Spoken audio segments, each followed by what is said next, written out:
Welcome everybody to the Captain Spot. I'm your host Justin Freeman, 6 foot 1 inches, and I hate to say it, guys, a very disappointing 294 pounds. That's right, fantasy football season was not good for your boy's waistline, and we're working on that here in the new year on day 2 of New Year resolution diet sort of thing. So I've been kind of mailing in the old weigh-ins here for the second half of the season. But we're back. We're better than ever. We're going to try to get back to that illustrious 275 number I was quoting over and over and over again. But hey, transparency is important. We are talking about a really fun topic here today, and that's playoff challenge. The NFL season is behind us, so to speak. The regular season is, and now we get the NFL playoffs. Quite possibly the best product in all of sports entertainment. So really interested in trying to attack this. I think this is a very unique strategic sort of game, and so I always am going to sort of jump on those.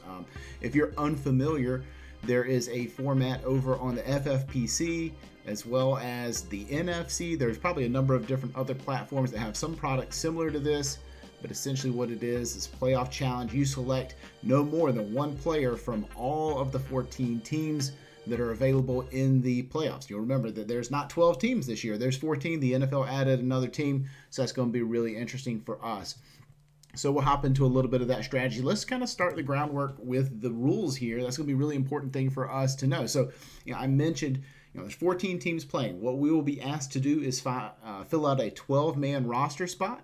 And that's a contest that's going to lock at 1 o'clock on Saturday as that first game kicks off. So there's no touching it. There's nothing you can do to your lineup from that point on.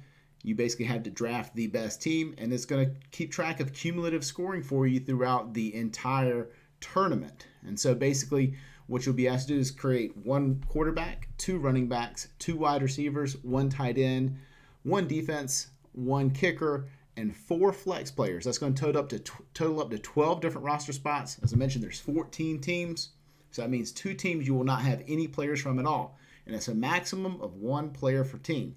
So I know that's a little bit, convoluted perhaps, but it will make sense as we sort of talk our way through it. So if I want to play Patrick Mahomes, for example, from the Chiefs, then that means I cannot play Travis Kelce. That means I cannot play Tyreek Hill. I cannot play Clyde Edwards-Helaire. Basically 1 player per team max.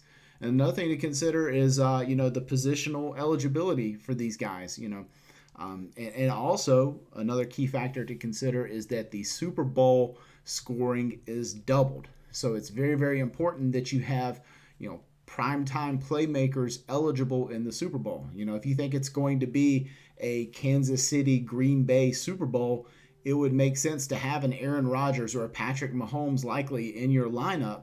That way you're getting double points from that particular game at the most important position.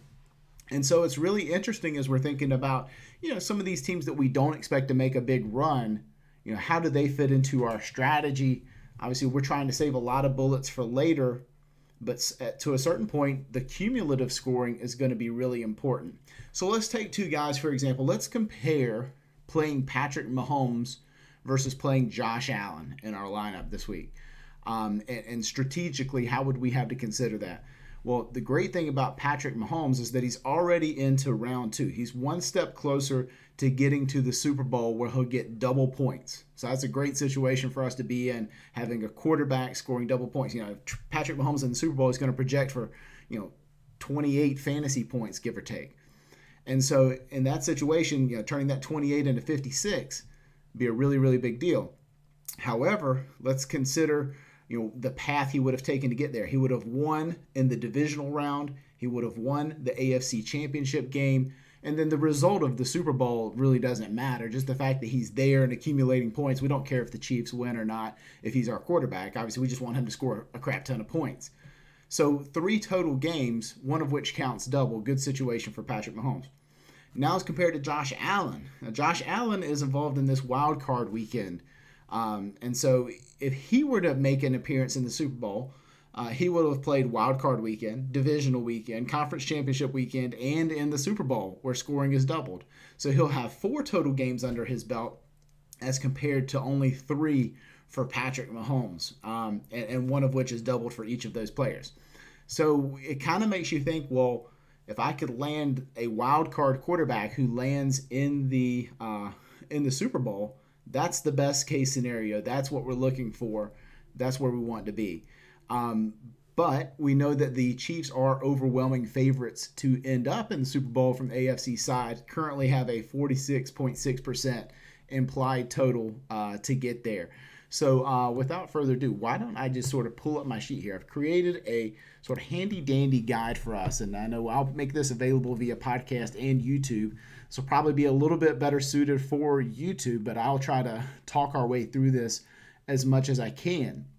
So, I think it makes sense to start with the constraints here. So we know with 2 running backs, 2 wide receivers, and 4 flex options, we have a lot of flexibility in how we jam running backs, receivers, and to a little extent tight ends into our lineups. And another thing that's going to matter a lot for us is ceiling scoring. Like, we don't care about, there's no salary cap here. There's nothing like that. We're not worried about value. We're worried about getting top priced scoring across the board for, each team. And another thing we're concerned about is which 2 teams do we want no representation from? How do we want to allocate our kicker and defense? I think we want to think about sort of just positionally, how do points tend to get accumulated in fantasy football? And so getting used to the scoring method is very important too. FFPC is going to use a tight end premium format. That is 1.5 points per reception for tight ends. And that makes it interesting in considering some of the other tight ends not named Travis Kelce in this particular format. We'll talk our way through that a little bit. But other than that, we're talking full point PPR and 20 yards per passing point. So instead of the 25 that you're probably accustomed to, there's no bonus scoring, anything like that. No 100-yard bonus, no 300-yard bonus. Pretty straightforward, just true PPR with a tight end premium added on top of that.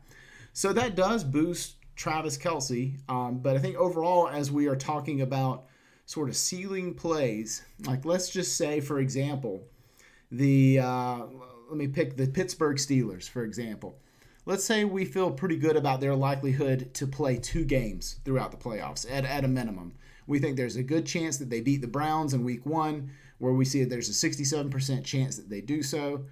And they'll probably play at least 1 more game, maybe 2 more games. But overall, how would we feel about Eric Ebron versus some of his other pass-catching teammates in order for him to be the guy from the Pittsburgh lineup? I would say not very good. I don't feel very great about Eric Ebron and his ability to outscore Deontay Johnson over the course of multiple games. And in the course of a single game, I think Ebron could be a wild card, so to speak. But over the course of multiple games, I would prefer Deontay Johnson. I'd even prefer a ceiling player like Claypool, who could just have a nuclear game. And even if the second game ended up being a whatever type of game, that nuclear game could outweigh sort of a consistent Ebron type of performance. So overall, like at tight end, you just think about how many catches does a tight end usually have. We want to try to make tight end premium mean something, right? So, we think about how could any of these guys, like Rob Gronkowski, does tight end premium matter to a player like Rob Gronkowski? And the answer is not really. I mean, this guy's had like no more than 3 catches over his last few games. So, okay, yeah, sure, give him an extra half a point a catch. And what does that add up to? A point and a half extra on top of what we would ordinarily expect for him? That makes him really unusable, when we would rather be using Chris Godwin. We'd rather be using even Antonio Brown, Mike Evans, even Ronald Jones, I think, is a better option than Gronk. Where it gets interesting is like saying, well, you got to have at least 1 tight end. And so all signs really point to Travis Kelce as sort of the only real difference maker at the tight end position. So it kind of becomes Kelce versus everybody else in these offenses. And so, to me, that just gives a lot of incentive to drive ownership towards Kelce. I'm sure he will be the most popular tight end owned in this particular format. And obviously we want to fade that whenever it makes sense to. However, let's think about what could drive down Kelce's ownership in this format. And it's really 2 things. It's Patrick Mahomes and Tyreek Hill. obviously you're not using the kicker or the defense from Kansas City. You're using one of those three guys. And to me, Kelce makes a lot more sense in this format. So I think overall, as we're talking about building a lineup here, Kelce makes a lot of sense. You also want to think about, what you're kind of thinking about here is you think about this as a matrix. And that's kind of why I have it laid out the way I do here with, sort of positions as columns and teams as rows. You're wanting to pick players that sort of stand out within their own position, but also stand out or at least are in the mix within their own team. Guys who don't present a massive drop-off from some other position player at their own team. So, and that's why, you can consider Eric Ebron, for example, because the gap may not be huge between he and his other pass-catching teammates. Whereas, you think about, could you get away with playing Cole Kmet from the Bears? Could you get away with playing Jonnu Smith from the Titans? No, not really, because obviously the gap is huge between Jonnu Smith and Derrick Henry. The gap is huge between Jonnu Smith and A.J. Brown. The gap is huge between Cole Kmet and Allen Robinson.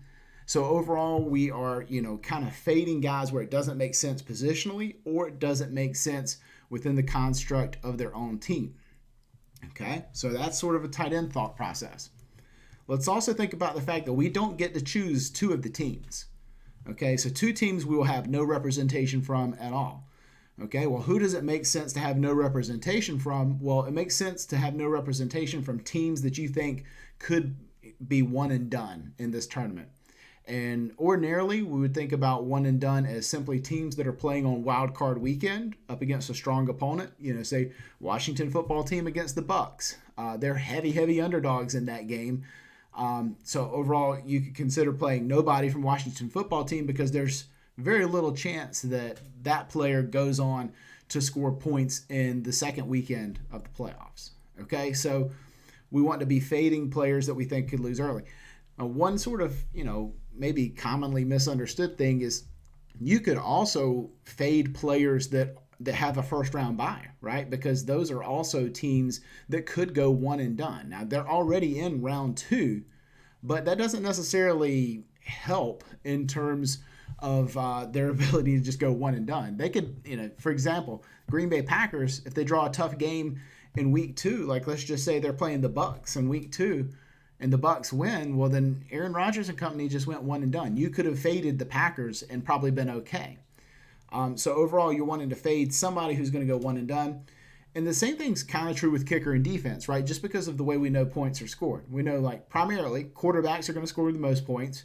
A high-end wide receiver and high-end running backs are going to tend to score that sort of next group. And then sort of like secondary running backs, secondary receivers right there together. Then sort of tight ends mixed in with that secondary group. And then defenses and kickers are sort of a distant last place there. And so we want to basically allocate defenses and kickers to teams that we also think could be one and done. So on opening weekend, we got 6 games. That means 6 teams are going home. So we basically want to make sure that we're fading 2 of those teams correctly. We want the other 2 teams to be kickers and defenses. The rest of those teams, we want to have position players associated with them that are going to rack up major points throughout the rest of the tournament. So that means that even in your actual lineup, let's just say you picked Derrick Henry and the Titans lost in week 1. That's not necessarily a bad play. You will have at minimum 2 losers in your lineup after the opening weekend. That's just sort of the basic math of it because, and I'm talking about at position players, because you can only essentially fade 4 teams by using your no roster spot number 1, no roster spot number 2, kicker, defense. You can fade 4 teams, but 6 teams are going to lose on opening weekend. So you'll have 2 losers at position players in your lineup. I think the main thing you're wanting to make sure is that none of those 2 guys are at the quarterback position. That's the main thing. We want to make sure we have quarterback scoring locked up. We want to have at least 1 quarterback active in the Super Bowl. That's going to be a big thing. So now the question becomes let's take a look at the bye week teams. Green Bay, Kansas City. Okay, so we would feel great about each of those teams having a more likely path towards the Super Bowl. They all have to win 1 fewer game than everybody else in the league does. So yeah, they've got a clearer shot to getting to the Super Bowl where they'll get double points there in that final game. But let's just say the New Orleans Saints are going to play the let's say the Saints play the Packers in the NFC Championship game. Well, the Saints will have played 3 games to that point. They'll play their wild card game, divisional game, and then the conference championship game against the Packers. The Packers, on the other hand, would play their divisional game and the conference championship game, and then possibly, let's just say they went on to win, they played the Super Bowl. So 3 games apiece there for Packers and Saints, but the obviously the Packers side would have the Super Bowl equity tied up into that. So anyway, just kind of talking out loud, trying to work my way through building my own lineup here, which I think is going to be kind of fun. So overall, we're thinking about teams that could end up in the Super Bowl. Those are the only teams we really want to consider at our quarterback position. So let's look at quarterback here, where, what I've done here, if you're looking, is I've colored red text for any player that I think is just sort of beyond consideration for this particular format, whether it be because they don't stand out enough in the position or don't stand out enough across their own team.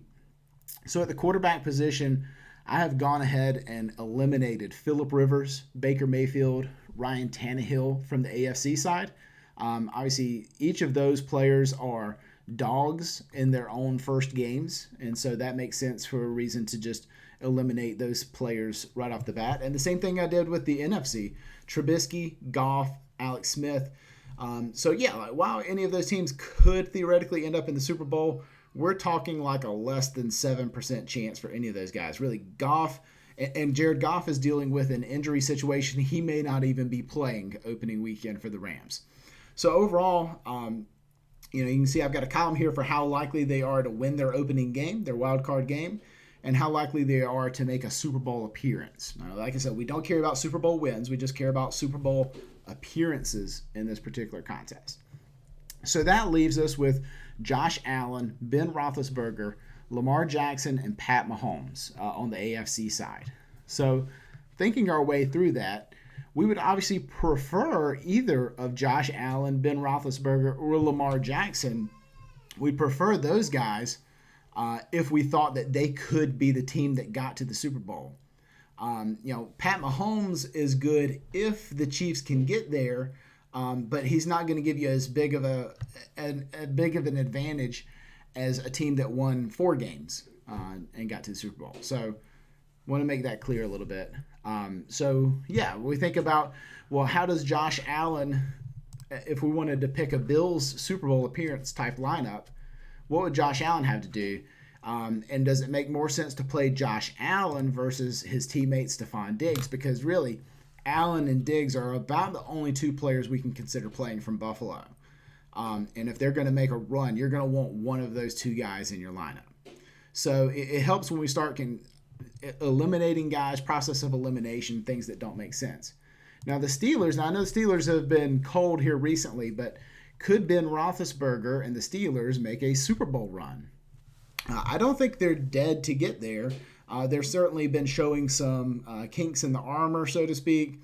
But I would imagine Ben Roethlisberger would be under-owned for this particular type of format. Like, what if the Steelers did make a run? It doesn't seem like it's coming on the back of James Conner. It would be through this passing game. And Ben Roethlisberger, a guy, who could get you there potentially. Very unsexy name that could work out for you. Now, Lamar Jackson would be another guy who would gain some ownership. He gives you that 4-game path to the Super Bowl that you like. So basically, that's going to count as 5 games under his belt if you count the Super Bowl as a double dipper there. He also stands out very far and away from his own teammates. Like, you would much rather play a Lamar Jackson lineup than a J.K. Dobbins, a Marquise Brown, a Mark Andrews, whatever else options you might consider there for the Ravens. So Lamar is in consideration. Now, Mahomes would be kind of the chalky quarterback option, I would think. But we mentioned sort of that there's three ways to go there for Kansas City. You're definitely going to want one of them, either Mahomes, Hill, or Kelsey. Kelsey lets you go ahead and check that tight end box, and he's such a difference maker there. I think that's the way I'm, despite the ownership and everything else, I still think Kelsey may be the optimal way to go there at tight end. At quarterback, I think Drew Brees may be sort of the counterpart there to Ben Roethlisberger. Like, everybody will want to play Alvin Kamara. Really, that might be it. I don't think people are even that interested in playing Michael Thomas for the Saints, but Alvin Kamara is still potentially tied up in COVID protocols. We don't know exactly how that's going to play out yet, but we're thinking we will get Alvin Kamara available. Russell Wilson there for the Seahawks, Tom Brady for the Bucks, and then Aaron Rodgers, your bye week quarterback. So overall, we're trying to make like a calculated play here. We would rather have our quarterback be a wild card team if we felt good about the path. And if we're trying to go down that sort of path there, I think it makes sense to consider lineups with Drew Brees. I mean, look at that win rate there for Drew Brees. 23.4% chance of getting to the Super Bowl. That's only 10% fewer than the Green Bay Packers, who have a bye in week 1. So overall, I think Drew Brees would give you a very sort of underrated way to get there. Also looking at Russell Wilson there for the Seahawks. Now, the Seahawks have been really terrible offensively as of late. And so they're kind of like the Steelers in that regard too, where you might get a little bit of recency bias discount there for Russell Wilson. I think he makes sense. But another way to play that would be sort of going with the pass catchers. But I would go sort of the ownership route and play Wilson there if I wanted to go Seahawks, make it to the Super Bowl. So I think it kind of starts with thinking through a Super Bowl matchup in your head. That to me is a really good way to go. And as long as this is kind of like building showdown lineups, where as long as it makes sense within the context of what you think the Super Bowl matchup could be, you could really play anybody at that point. And you kind of work your way backwards from there. Like, let's say we wanted to play not the chalk. The chalk Super Bowl is going to be Packers versus Chiefs. Now, let's say we wanted to do Saints versus Chiefs. Like, that's how we thought it was going to go. Well, then in that case, I think you're basically saying I have to play either Breeze or Mahomes in that situation. So which makes sense? We know that if we play Breeze, then we'll get essentially 5 games worth of usage out of Drew Brees, and we'll get the opportunity to play Kelsey on the other side to fill the tight end hole. And I want to basically stress that I don't think you should play more than one tight end. I think the scoring differentials are just so big between tight end, even with tight end premium. They're still big in a full point PPR format between alpha wide receivers. And basically every team left here has an alpha wide receiver on their roster. So let's not get crazy about trying to jam tight ends when there's a better receiving option on that team. We could basically start there by going Drew Brees at quarterback, and then we're getting Travis Kelce there at our tight end. And that's our Saints versus Chiefs Super Bowl situation. But basically you'd be asking yourself, like, okay, well, what's the comparison here? The other option would be playing Pat Mahomes at quarterback, and then basically that would allow you to go with a Kamara or a Michael Thomas there on the Saints side, but we're filling in tight end and losing some points somewhere, as opposed to Travis Kelce, basically 3 games worth of Travis Kelce, essentially 4 games worth if we're counting the Super Bowl as double. So yeah, I like this better, Breeze plus Kelce, as opposed to Pat Mahomes plus Kamara and whatever else we would be getting there at the tight end position. I just think that's going to be a big drop-off for us at the tight end position, not having Kelce. So if we do that, then we kind of work our way backwards from there. Okay, well, who did the Saints beat to get into the Super Bowl? And sometimes that matters and sometimes it doesn't. Did the Packers make it out of opening weekend or not? Because I think ultimately if we think the Packers are going to play at least 2 games, we're choosing now between Aaron Rodgers. Oh, I said win 2 games. I meant to say play 2 games. Choosing between Aaron Jones and Devontae Adams. To me, I think I still lean Adams, even though the run game's been looking a little bit better now. So now we've got 3 players of our 12 chosen. Okay, so next we're kind of looking back. Well, who did the Chiefs beat in order to get into the conference championship game, or in order to get into the Super Bowl? And let's just say that we thought it was the Steelers that they beat. That means that, well, okay, the Steelers won 2 games, played in 3 games in order to get that far. And so that means who would you like to have over the course of a 3-game sample size? And to me, I think it would be Deontay Johnson in that situation. You could go Claypool. I've listed Juju and Claypool. Obviously, Ebron there as well, but we're covered at the tight end. Like I said, I only want to have one tight end, even though I have 4 flex spots to work with. I just don't think there's another tight end not named Travis Kelce that makes sense. Okay, so now we've basically identified our final 4, and now I think we kind of start working backwards from there. Okay, so going back to Wild Card Weekend, which 2 teams do we think lost for sure? And we want to go ahead and leave those teams out altogether. Well, the odds seem to indicate that the Bears and Washington are donezo. So if you wanted to have nobody playing from either of those teams, I think you'd be fine. But you could also consider not playing any Colts. You can consider not playing any Browns. You can consider not playing any Rams, any Titans. But overall, you'll see sort of the odds tell us a lot. You can basically calculate these odds by looking at money lines. And so that's what we've done here is create implied odds for each of these teams to win that game. And the win is important because it guarantees them a second game. And we want players to play 2 games. So, yeah, there's going to be 6 teams to lose here in week 1. And we're going to fade at least 2 of them. And we're going to sign 2 more as kicker/defense. So let's just say we thought all the underdogs were going to lose this week. I don't think that particular combination is super likely. But let's just say that's what we thought was going to happen. Washington is going to lose. Rams are going to lose. Bears are going to lose. Titans are going to lose. Browns are going to lose. And Colts are going to lose. Okay? So now we're basically determining which 2 of those teams do we not want to play all together, which 2 should we allocate to kicker and defense, and which 2 do we want to make position players. So it kind of comes down to the strength of those teams in their individual matchups. Like if I think about sort of guys, like let's just say that all those guys were on a DFS slate between those 6 losing teams. Which 2 guys would I want to make sure I was playing at either running back or wide receiver? Well, looking at the Colts, there's really not a receiver that stands out to me, but Jonathan Taylor would be really interesting. He's going absolutely nuts. For the Browns, you could consider Jarvis Landry, but it's probably Nick Chubb that you're considering there. For the Titans, it's just definitely Derrick Henry. You could play A.J. Brown. Obviously, if you're playing Brown, you're doing it just for leverage reasons, and that's fine. Just make sure that you understand sort of how much leverage you're introducing into your lineup. For the Rams, it's tough to really pick a guy that you think is going to be the guy. It could be Akers, it could be Kupp, could be Woods.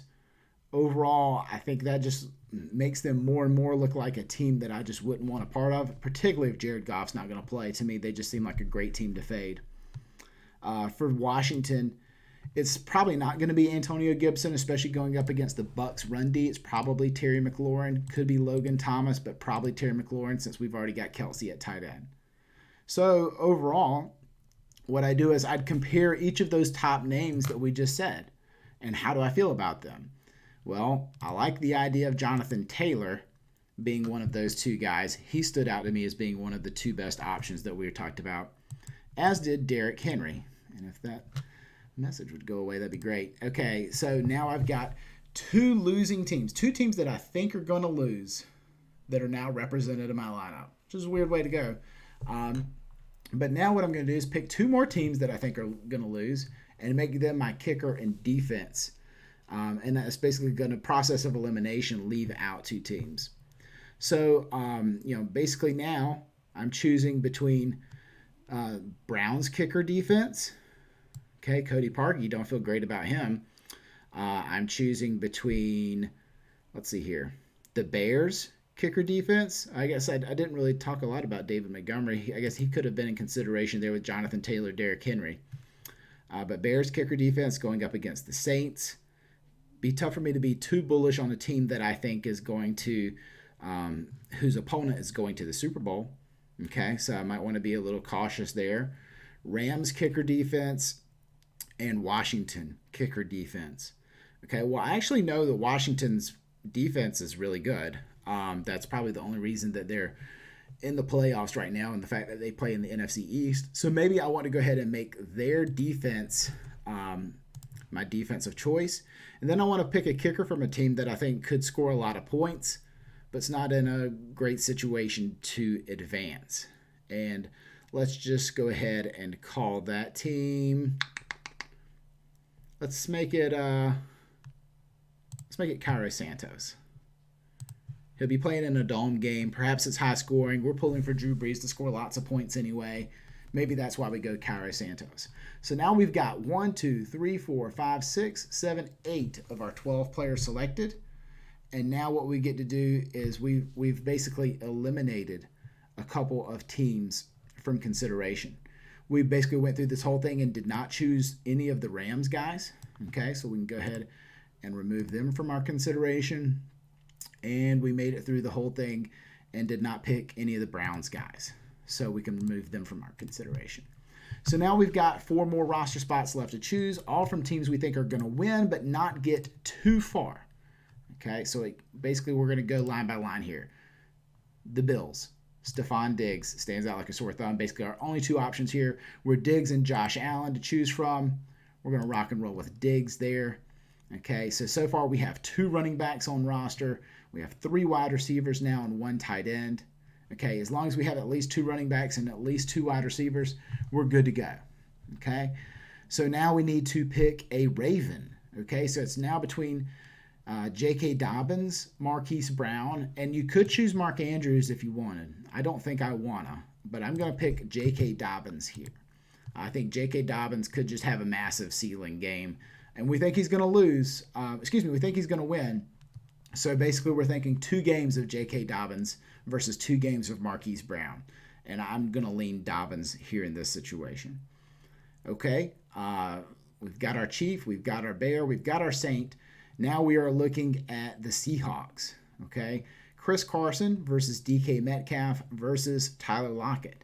And I think in this situation, people are going to forget about my guy DK Metcalf. I won't forget about him. I like him over the course of 2 games here. And then last but not least, we have to pick a Buccaneer. Like I said, we have our tight end there with Kelsey. I think that's enough to take me off of Gronk. Evans is going to be entering this playoff a little bit banged up. That could mean that you get him at good ownership. Antonio Brown coming off a big game. But to me, I want to go Chris Godwin. And I think Ronald Jones is still very live in this situation. And I think about the fewer number of games you're going to project for each of these teams, the more off the wall you can get. Like if you think over 10 games, Chris Godwin would outscore Ronald Jones. But in the course of 1 game, the odds of Ronald Jones outscoring Chris Godwin could be well closer to a coin flip. So I could see you going Rojo there. I'm just going to go Godwin here for the sake of making this lineup. And I think we've done it now. We've got 1, 2, 3, 4, 5, 6, 7, 8, 9, 10, 11, 12 players here in our lineup. And it would be a Drew Brees quarterback lineup, which doesn't sound super interesting, right? Especially and we would want to think about this sort of going through as you make your own lineup. Does it make you feel great having Drew Brees as your quarterback? Would you rather have 4 games of Drew Brees or 3 games of Patrick Mahomes? It's enough to make you think, at least, and consider how that works. So we sort of talked our way through that. It's the benefit of having Kelsey that sort of makes Mahomes a little bit less interesting in this format. So we've got a Breeze lineup with Jonathan Taylor, J.K. Dobbins, and Derrick Henry as our running backs. And even though we're thinking Jonathan Taylor is going to be one and done, that's okay. We don't mind that. We think Derrick Henry is going to be one and done too, but we don't mind that. We'll get J.K. Dobbins advancing to the next round. And, in our Jonathan Taylor lineup, we'll be advancing Stephon Diggs should Jonathan Taylor not make it out.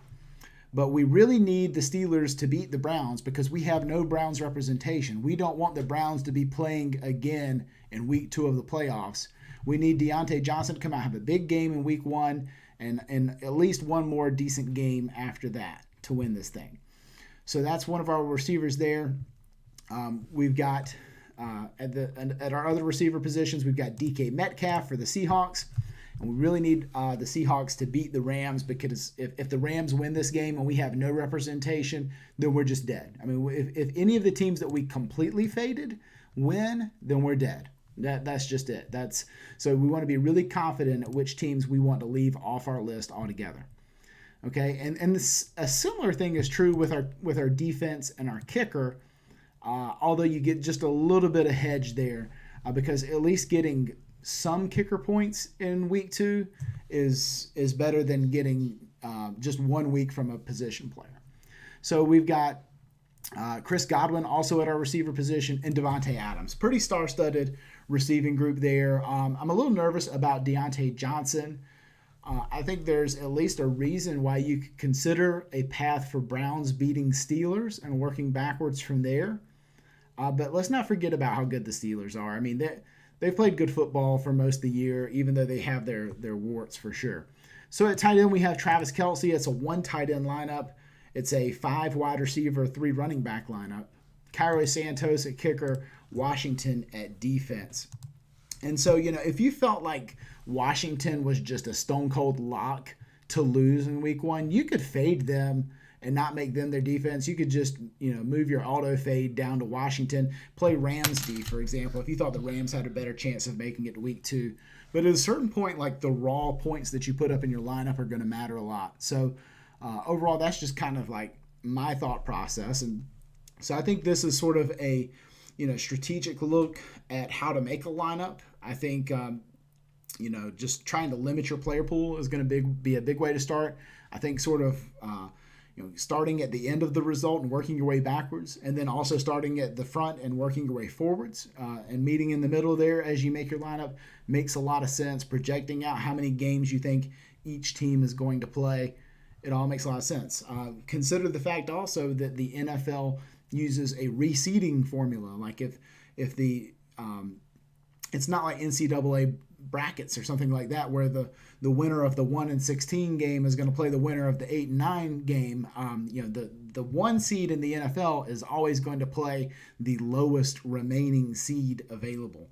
So if, for example, if the Bears end up beating the Saints, then the Packers would play the Bears in week 2 of the playoffs, even though the seeding would seem to indicate that they'd probably be more likely to play the winner of Tampa and Washington. So just keep that in mind as you're sort of graphing out how you think this could look. I think that is sort of a good way to get started here. Try not to do too much hedging, because if you're trying to aim for top prize in this thing, you really just need to nail it. You need to have the absolute best lineup. And so that might cause you to say, well, if I need the best lineup, I may need to dig deeper than some of the players I have here on this sheet.